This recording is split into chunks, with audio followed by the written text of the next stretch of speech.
एक बहस आज संसद में हुई जिसका पारा 7वें आसमान पर था। बजट पर बहस, और इस बहस के दौरान आज संसद में आर पार के हालात बने। लोकसभा में नेता प्रतिपक्ष राहुल गांधी और बीजेपी सांसद अनुराग ठाकुर जातीय जनगणना को लेकर भिड़ गए। दोनों के बीच जबरदस्त बहस हुई। इस बीच अखिलेश यादव की एंट्री हुई। अखिलेश यादव ने राहुल गांधी का समर्थन किया, सत्ता पक्ष को कटघरे में खड़ा कर दिया।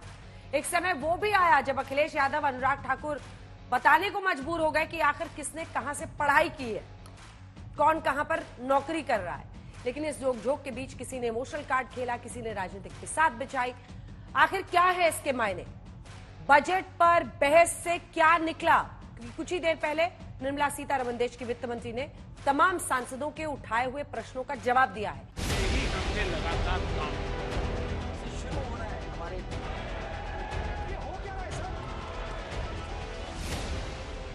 बजट पर आर पार वाली लड़ाई आज भी जारी रही। विपक्ष ने सरकार को फिर नौकरियों पर घेरा। घमासान जोरदार छिड़ा, आक्रामक अंदाज दोनों तरफ से दिखा। जब सरकार का बजट मैं पढ़ता हूं तो जो स्कीम्स लाई जा रही हैं उसमें क्या ये स्कीम नौजवान को पक्की नौकरी दिलाएगी? क्या इन स्कीम से 5,000 रुपए देकर के आप नौजवान का भविष्य बनाना चाहते हैं? जो वर्क फोर्स आप बना रहे हैं ट्रेनिंग देकर के सरकार के पैसे से, अंतोगत्वा इनको भी एक्सप्लॉइट वही लोग करेंगे, उद्योगपति। I am sure all the members no, and therefore that was a misleading campaign which, being in the opposition, unfortunately a lot of members did speak about. अपने भारत को विकसित बनाएं। प्रधानमंत्री नरेंद्र मोदी आज CII में उद्योग जगत के लोगों को संबोधित कर रहे थे। भारत की अर्थव्यवस्था पर बोलते हुए उन्होंने अपने आप को अन्य नेताओं से अलग, वादा निभाने वाला प्रधानमंत्री बताया। हमारे युवाओं की स्किल बढ़े, उनका एक्सपोजर बढ़े, उन्हें आसानी से रोजगार मिले, इसके लिए हम इंटर्नशिप स्कीम लेकर आए हैं। आज भारत दुनिया की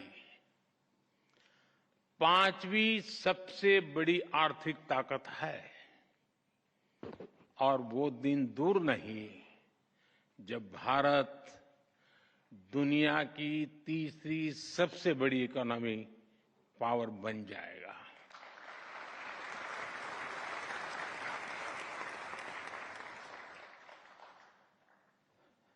मैं जिस बिरादरी से आता हूं, उस बिरादरी की एक पहचान बन गई है कि चुनाव के पहले जो बातें करते हैं, चुनाव के बाद भुला देते हैं। लेकिन मैं उस बिरादरी में अपवाद हूं, और इसलिए मैं आपको याद कराता हूं कि मैंने कहा था कि मेरे तीसरे टर्म में देश 3रे नंबर की इकोनॉमी बनेगा। 2004 जब अटल जी की सरकार गई, 2004 में यूपीए सरकार की शुरुआत हुई, और यूपीए सरकार के पहले बजट में कैपिटल एक्सपेंडिचर करीब 90,000 करोड़ रुपए था, 90,000 करोड़ रुपीस। और आज कैपेक्स 11 लाख करोड़ रुपए से भी ज्यादा है। आज विपक्ष की तरफ से अखिलेश यादव ने मोर्चा संभाला और प्रधानमंत्री इंटर्नशिप प्रोग्राम पर शक का घेरा लगा दिया। अग्निवीर से लेकर PM इंटर्नशिप प्रोग्राम तक पर अखिलेश यादव और अनुराग ठाकुर के बीच में ठन गई।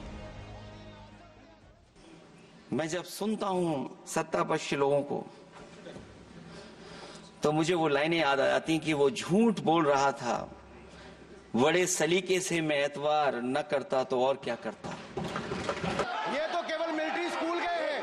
मैं आज भी टेरिटोरियल आर्मी के 124 रेजिमेंट में कैप्टन के रैंक पे अपनी सेवाएं दे रहा हूं। अखिलेश जी केवल ज्ञान मत बांटिए, राहुल गांधी जी के साथ बैठकर। इधर राहुल गांधी ने बजट पर बीते दिन अडानी अंबानी से A1 A2 के चक्रव्यूह वाला वार सरकार पर कर दिया था। हलवा को हथियार बनाया। वित्त मंत्री निर्मला सीतारमण की फोटो दिखाई थी। वित्त मंत्री ने दोनों हाथों से माथा पकड़ लिया था। आज मौका जवाब देने का। ये हो क्या रहा है सर?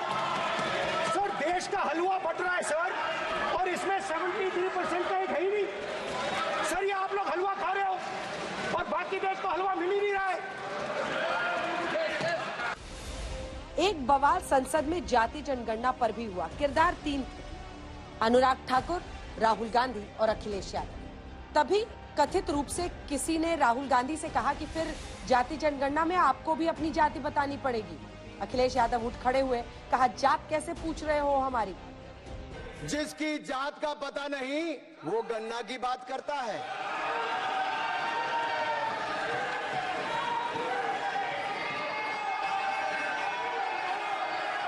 जिसकी जात का पता नहीं वो गन्ना की बात करता है। जितना मेरा आप लोग इंसल्ट करना चाहते हैं आप खुशी से करिए, आप रोज करिए, मगर एक बात मत भूलिए, जाति जनगणना को हम यहाँ पास करके दिखाएंगे। केवल सभापति महोदय, इनसे ये पूछना चाहता हूं, आपने जाति कैसे पूछ ली ये बताइए बस।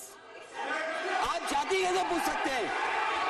आप बताएं जाति कैसे पूछ सकते हैं? आप पूछ के दिखाओ जाति को। जाति कैसे पूछो तुम? फिर अनुराग ठाकुर ने आक्रामक अंदाज में दोनों नेताओं पर हमला कर दिया। सर, उधार की बुद्धि से राजनीति नहीं चलती है। उधार की बुद्धि से राजनीति नहीं चलती है। यहाँ पर्ची लेने से काम नहीं चलता है। आप बोल के हटते फिर पर्ची आती फिर बोलते हो। कहा था कि जिसको जात का पता नहीं वो गन्ना की बात करता है। मैंने नाम किसी का नहीं लिया था।